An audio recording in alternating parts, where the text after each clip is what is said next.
Welcome to Citrin-Cooperman's Corner Chats. I'm Peter Katz of West Fair Communications, publisher of the Westchester County Business Journal, Fairfield County Business Journal, WAG Magazine, the website westfaironline.com, and digital newsletters to keep you fully informed.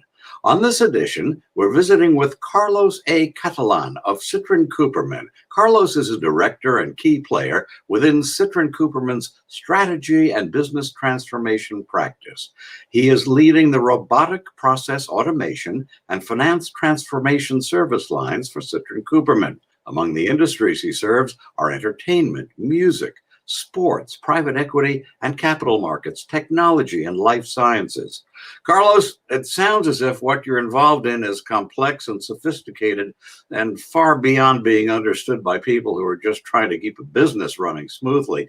Is it possible to give a simplified overview of what robotic process automation and finance transformation services really are? Of course, and again, thanks, Peter, for having me here today, and happy to share my experience with you and the rest of our audience here today. I think there's a misconception. I think there is, as of right now, I think people get somewhat intimidated with some of the terms that we're using, but it really comes down to something very basic, right? When we talk about robotics, it's essentially just a software that can actually mimic some of our actions that we do on a day-to-day basis, right? So, for example, every day, I wake up, right, and then I would like to have my cup of coffee, right? So, that concept right there doesn't really change. It's always done the same. It's repetitive, and I like my coffee, right? So the same thing like this, a software is able to do similar things for companies, right?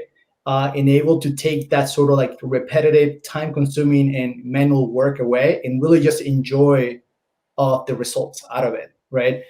So that concept is very simple, but you can take that concept across different industries and across different businesses. And businesses today are able to take advantage of this type of technology to really accelerate and gain the benefits instead of just really pouring the coffee and the sugar and all that, and just enjoying the coffee, right? From a finance transformation perspective, what we're doing, I think that could be a little more strategic per se, but we are working side by side with the business owner to be able to really look at the data of their company, so that way they can make better decisions. One of the biggest challenges that we see for middle market companies today is that it takes them a long time to actually produce some type of financial information, so that way they can make better decisions. So in robotic process automation, you're really doing something to take the burden off of a staff. If someone is doing repetitive work, the same things, analyzing the same forms or filling out the same data records, the equipment can take over and ease that person's burden. That's exactly right. I think one of the main examples where we're bringing robotics to middle market companies is, for example, accounts payable, right? Today, a lot of companies, they have a person entering manual information to the system, like an invoice, and then matching that invoice to a receipt to make sure that the information that is entered is also validated. That process is always the same. It never changes. And then that's where you can actually apply robotics to make sure that you are automating something that is rule-based today, right? And that basic concept, you can take it into accounts payable, accounts receivable, or running, for example, different type of reports that are important to the business to see how you're doing on a weekly basis, daily basis, or monthly basis, for example. So it sounds, though, as if you really need to know what you're doing. And it's not something for amateurs to start fooling around and just putting things on computer, because you don't know what's going to happen. I mean, how many cases do we see, where there are computer problems or someone doesn't know how to use a computer properly? So is that part of what you can bring to the table, guiding a company as to what software to use, how to use it, and how to prevent winding up in great difficulty because you have a computer failure? No, that's a great question, actually. And it's, I'll say it's less about the software failure, but robotics is a technology that is very process driven, right? So what we typically see that companies make mistakes is that they think that this technology can be applicable across a lot of different processes. And the truth of that, the truth of that is just that's not realistic, right? So what we do, what we bring to the table is to really set real expectations of what you can actually do with the technology. So like any solution or any technology out there, there's limitations, right? And the limitations of robotics is that it has to fit a specific framework, and that's what we bring to the table, right? It's identifying what processes are going to bring most ROI to the business, right? So that typical framework is, for example, is that process always the same? It will never change, right? There's a lot of transactions that need to happen. And when you're kind of checking the box on the framework that we have to be able to select which processes can be applicable for robotics, those are the ones that will bring you most success when you start to implement this type of technology in the business. So it's not just a matter of plugging something in and sitting down at a computer and starting to type away at a keyboard. There's a lot of planning that has to go into adopting these techniques. Is that fair to say? I think that's right. Yeah, exactly. And one of our solutions, obviously we have been doing this for quite some time already, but what we have, what we call the rapid automation assessment. And what we do in companies, it's a process that takes about 2 to 3 weeks, and we go into the company and we talk to the process owners, the business owner, and we start to go and identifying which processes are going to be perfect for the automation of robotics, right? And then once we have a better understanding of the process that we're about to automate, then we develop a business case, right? And that business case will tell you, what are the benefits, what is the automation and the realizations of hours being saved for the business. And then after that, it comes the cost associated with the technology and the implementation.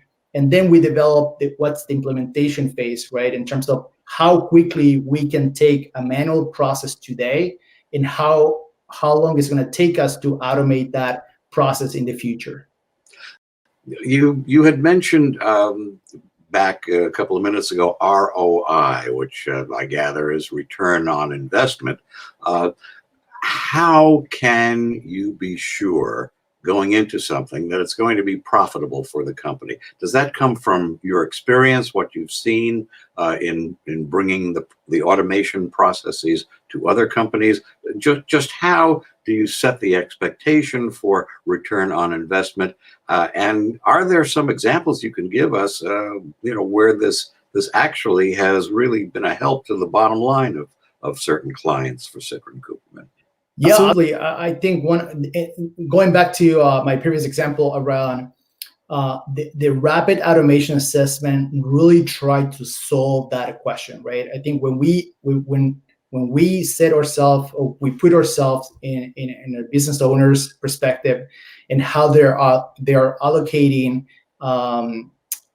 funds for investments to the company, right? The rapid automation assessment, what it helps is be able to clarify and set, like you said, expectations of, is this process something that going to provide us the benefits that we're going if we were able to automate that? And the way we develop the business case to drive the ROI, it's very simple, right? We ask questions about how long is it taking today to prepare, right, and complete this process. And typically we get questions around, okay, I'm doing this process on a daily basis. It's taking me about 2.5 hours, right, to do this process, but I have to do it every day, right? And that's driving a figure in terms of numbers of hours on a yearly basis.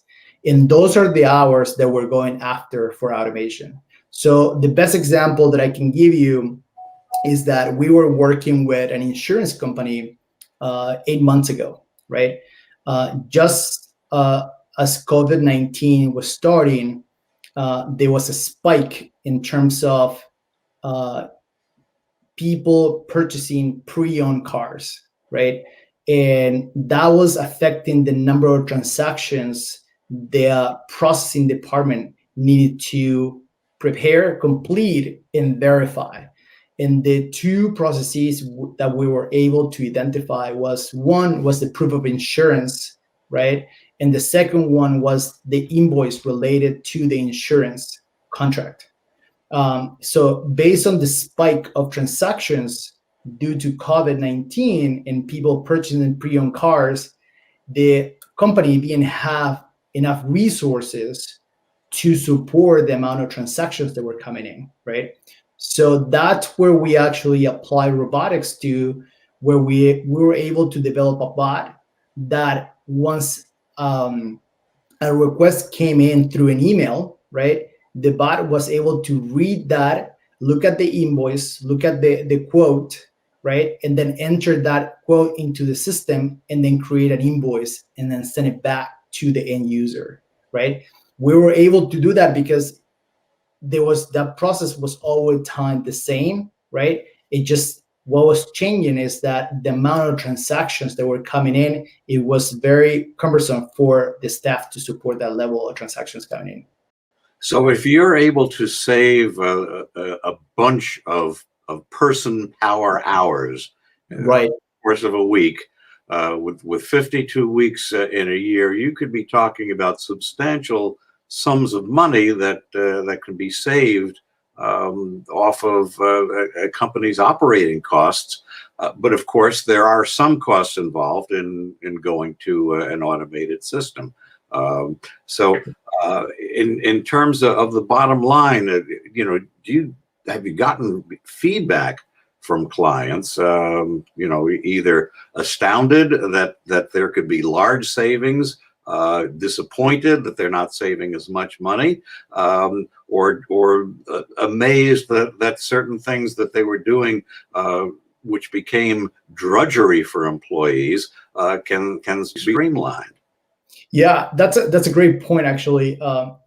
One of the things that I forgot to mention was, within the business case, we have what we call the payback period, right? And this is a key metric for the business owner to make a decision, right? And that's why it goes back to that rapid automation assessment that we had developed as a solution for that. Typically, because robotics is so process driven, the more processes that we're able to identify at front, that's bringing your payback, that's shortening your payback period, right? And is able to go after more automation of hours saved for the company. So once you get inside a company, you can then find different areas that perhaps you hadn't anticipated, or the business executives had not anticipated, that are rife for the application of the robotic processes. That's exactly right. I think one of the things, as we were talking about earlier, Peter, it was the framework that we used to recognize how you can apply this technology, right? And the beauty of this is that, we're an accounting firm, so we understand the process behind the scenes. So we are able to spot very fast what we can actually automate and bring value to our clients. But once our clients understand how to apply the technology, then one of the first departments that really start to adopt this sort of like digital transformation, so to speak, it becomes the IT department. Then it becomes the marketing and sales department, right? So it's really a nice adoption once you're able to really educate the clients in terms of how you can use it, and it really starts to increase those savings in the different teams within the client side. They're able to take advantage of this type of technology. Now, another part of what you do and what you bring to companies is what you call finance transformation services. What precisely are finance transformation services? Sure. How can my finances be transformed with your services? Absolutely. I think finance transformation is a little broader than just technology. What we like to call is finance transformation has four main pillars that we really like to focus on. Obviously, one of them is technology, but the other one is focusing on the process, on the governance, on how documented and procedures companies have, but and then also the people, the resources that the finance and accounting department has to be able to prepare, complete, and execute and support the business to make better decisions, right? One of the biggest challenges that we're solving for with CFOs and business owners is accelerating the financial close process and the financial reporting process. Typically, what we see, Peter, is that middle market companies are not able to close their books on a monthly basis, right? They're usually closing their books every 6 months, or maybe they do it once a year. So it's very, very hard for certain businesses to make better decisions and understand their data.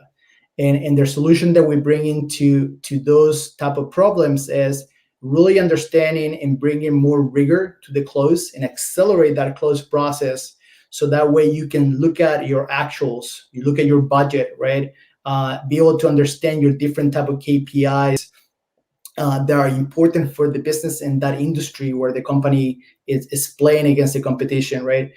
Those are the areas that we are bringing within finance transformation.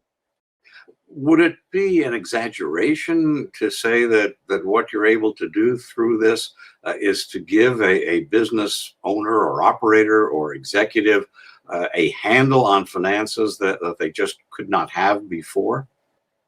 Absolutely. I think one of the best examples that we have is it's that that closing process. When we really drill down to the specifics, is that there's so many type of transactions that needs to happen, and sometimes resources don't have the tools to be able to support the amount of transactions that they need to transact in a way, right? When you look at accounts payable, you have one person processing 400, 500, 600 type of invoices manually, printing that paper, looking at the receipt with the PO or the receipt, right? Those are the areas where we say, look, there's a better way to do this, right? And that's how finance transformation really brings solutions to that equation, and is able to re-engineer that process and also bring technology so that way you can accelerate that and be able to gain faster insight into the data.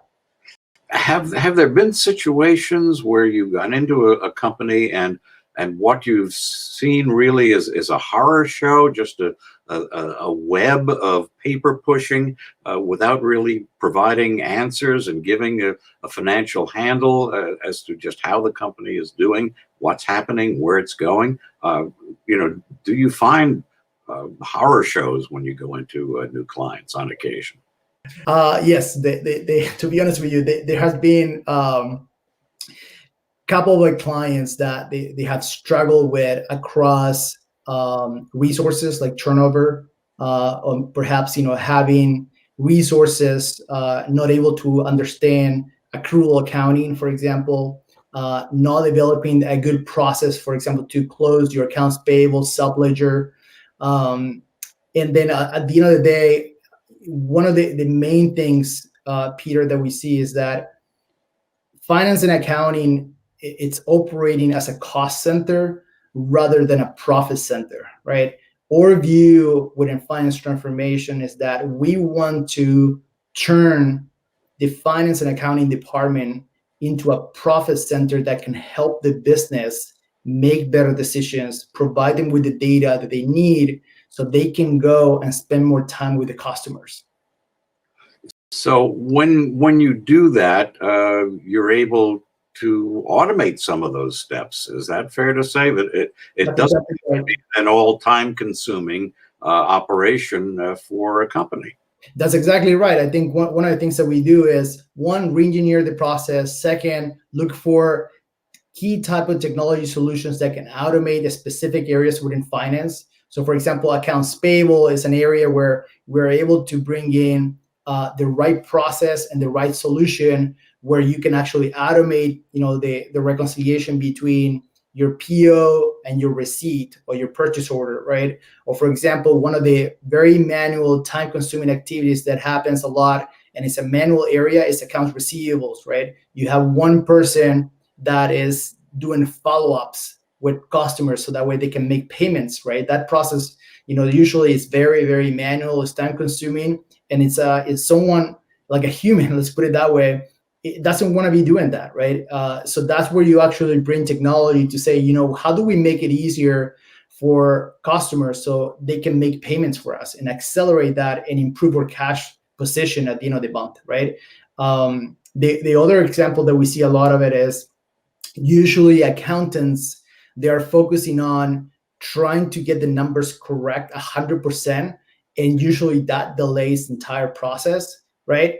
And usually the advice that we give them is, look, you don't have to be 100% accurate, but let's look at how we can accelerate the process, make accruals, make estimations, so that way once the information is at a 90% accurate, then that way we can do some type of data analytics and financial reporting, so that way we can provide that information to business operations, so that way they can make better decisions. So actually, they're not stuck somewhere in limbo waiting for that 100% accuracy. You can start, get the processes going, start getting a handle on the finances, and then get down to the point where every decimal point is in the correct place and every cent adds up to keep the IRS or shareholders or wherever it is happy. That's exactly right. I mean, there have been multiple examples with companies where, for example, somebody's not entering their time, right? And then they have to really follow up with people to enter their time. And usually they don't want to close their accounts receivable. This was a consulting firm. They don't want to close their AR until all the time has been captured, so that way they can do billing for their clients, right? So in cases like that, that one person is delaying the entire process, and that sort of mindset is somewhat where we're going after, to really help companies to make a more safe decision, but also will bring greater value in terms of what else we're trying to do in terms of closing their books faster. This is some pretty sophisticated stuff you're doing. How did you get interested in this? Were you a computer guru, or is this something that you just happened to fall into? To be honest with you, I always have had a passion for technology. I'm somewhat I'm pretty good with numbers, so obviously I study finance. But one of the things that my passion is really technology. Technology is evolving so fast, Peter, and I don't even think we're able to capture how fast it's moving. There's so many technologies out there right now that we're not able to take advantage of, and obviously there's different hurdles in terms of education and cost related items to bring other type of technologies to our clients. But my passion is really educate my clients so that way they can take advantage of technology solutions like robotics or within finance. And then that way they can really go back and focus on working with their clients to bring more value to their business. Do you find resistance on the part of clients to adopting technology, or is there a certain amount of curiosity and interest in bringing, the latest and greatest machinery into their business? I think it's both, to be honest with you. I have clients that call me and they're like, "Hey, Carlos, I know you're focused around finance and technology. Have you heard of, for example, robotics, or have you heard about financial close solutions, financial planning and financial reporting?" And we get on a call and we start talking about it. And and we talk about different technology solutions and their benefits and their constraints, right? And those type of conversations are very nice to have, right? Because you're in a way sharing your knowledge, right, with them, and so that way they can make better decisions for their company. And then you also have in the other side of the spectrum, you have clients where they don't understand yet how they can apply technology to their day-to-day activities, and those are definitely harder to educate until you really try to find a good example that can really bring value to what they're doing today, right? And I think that's how you kind of almost like convert some of these clients to be able to really adopt technology in a more efficient way. Can this be applied to any size business? Is there a particular sweet spot in terms of revenues for a business, or can this be applicable to the smallest mom and pop to the largest Fortune 500? Yeah, technology can be applicable to any company, right? There is technology solutions within different sort of brackets per se, like you were saying, in terms of revenue or number of employees per se. Technology, Peter, is coming down so hard in terms of costs. So it's being adopted so quickly that you are able today, you have better chances of adopting technology that you had 5-10 years ago. And I think, obviously, as I am more involved in this type of finance and technology spectrum, so to speak, it will continue to bring greater value and adoption because cost keeps coming down. So any company out there, no matter the revenue side or the number of employees they have, they can take advantage of technology. You just need to look into in more details what that entails, right? And obviously, I'm happy to share some of that knowledge with them as well. And what is it that Citrin-Cooperman can offer in the way of bringing technology, bringing ways to transform how you handle a company's finances to the table? What is it that really sets your offerings apart from the run-of-the-mill things you'd find elsewhere in the field? I would say, and this might sound a little odd, but I think it's time, to be honest with you. In the time that we save the client to make their best decisions for their business, right? My practice, my group, this is what we do for a living, and we're able to provide a pretty good guidelines in terms of what technology to use, how that technology is going to be able to benefit the business, right? And also, what's a typical cost point that the different clients are looking for. I will share with you, Peter, that I will say half of my meetings has been less about me introducing the technology, but me finding out that a client has made a decision of a solution, like, for example, like an ERP system, and they haven't really done a good job on due diligence in terms of understanding what are their business requirements. Is this technology going to be able to help us? What's the typical cost, right? And those are the discussions that, from my perspective, professionally, I'm trying to avoid by sharing my knowledge, so that way companies can really make a better decision without having to go through that process of hurrying up and making the decision to what technology to go with, and later on have to change that. That's one of the things that I'm trying to avoid as much as possible. It almost sounds as if you're saying that the first thing you need to do to be successful with this is unplug the computers and sit down and talk out what it is your business does, how it operates, and what systems need to be put in place. Is that fair? That's exactly right, and that's the reason why we have developed a rapid finance assessment, where we really kind of take a step back and we're like, look, we're going to do an assessment. We're going to look at your technology. We're going to look at your process. We're going to look at your resources. And we're going to understand where are you taking your business, right? What's your growth? What are you forecasting to do?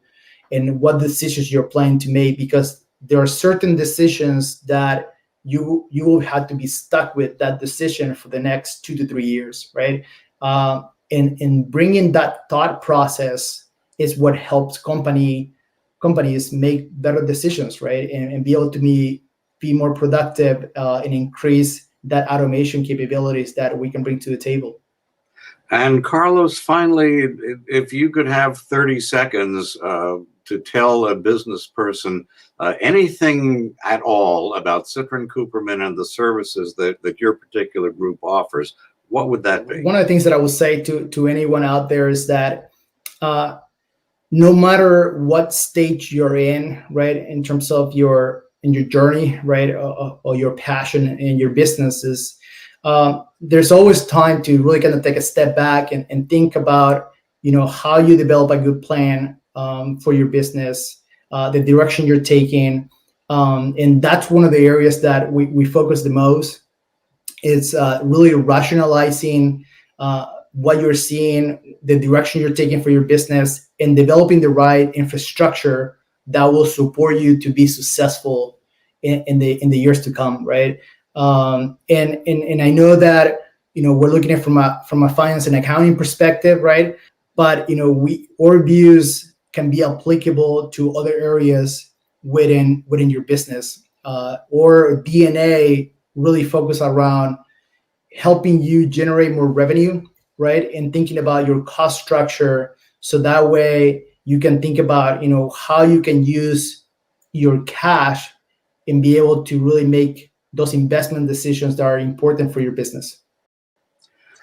Carlos Catalan of Citrin-Cooperman, thank you so much for being with us today on this edition of Citrin-Cooperman's Corner Chats. I'm Peter Katz of West Fair Communications.